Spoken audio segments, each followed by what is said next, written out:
Nadreen 7 star news में अवां खे अपडेट ॾींदा हलूं त सोबोदरो लॻे ॻोठ देहात जो रवासी टाउन कमेटी मेरापुर जो वाटर सप्लाई ते मुक़ररु थियल चौकीदार शाहनवाज़ कलोड़ो प्रेस क्लब सोबोदरो पहुची एहतजाज कयो।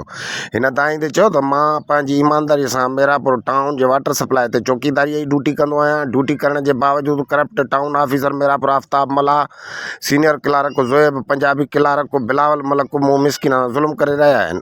मूं मिसकिन जी जुमिले पघार 24,000 आहे। हिननि बिलाजवाद हिकु महीने में मुंहिंजी 6,000 पघार कटी आहे। गुज़िरियल महीने में 15,000 कटी आहे। मां अहिड़ो सबबु टाउन ऑफिसर मेरापुर ऐं ऑफिस जे ॼणियल क्लार्कनि खां पुछा कई त मूं मिसकिन जे बचनि जी पघार छो कटी वई आहे, जॾहिं त मां ड्यूटी बि कंदो आहियां। हिननि चयो त ख़ामोशी अख़्तियार कर, भली ड्यूटी न कर, जेका तोखे पघार ॾियूं था चुपचाप वठी वञी आराम कर, न त ॿी सूरत में असां तुंहिंजी नौकरी ख़तमु करण जी सघ रखूं था। मूं हिननि खे चयो त इहो सरासर ज़ुल्म आहे, मां अहिड़ी ज़्यादती बर्दाश्त न कंदुसि।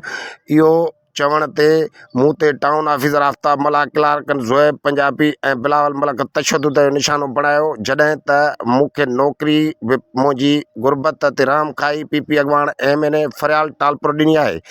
मां पीपीअ जी क़यादत बिलावल भुट्टो ज़रदारी वज़ीर आला सिंध बिल्दियात जे मिनिस्टर सैयद नासिर हुसैन शाह खां पुरज़ोर मुतालबो थो करियां त मेरापुर जे करप्ट टाउन ऑफिसर ऐं संदसि क्लार्कनि ख़िलाफ़ क़ानूनी क़दम खणी मुंहिंजूं बिलाजवाज़ कटियल पघारूं वापसि कराए इंसाफ़ ॾिनो वञे। Report Aurangzeb Pirzado, 7 star news सोबोदेरो।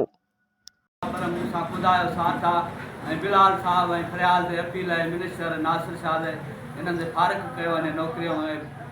जेके आहिनि वेठा आहिनि। तोखे नौकरी कई घणा साल थिया आहिनि? 12 साल ताईं मूंखे फरियाल टालपुर में मूंखे पीपल पार्टी ॾिनल आहे। हिन चोरनि जी कान्हे का जेके मुंहिंजी पघार कटनि था।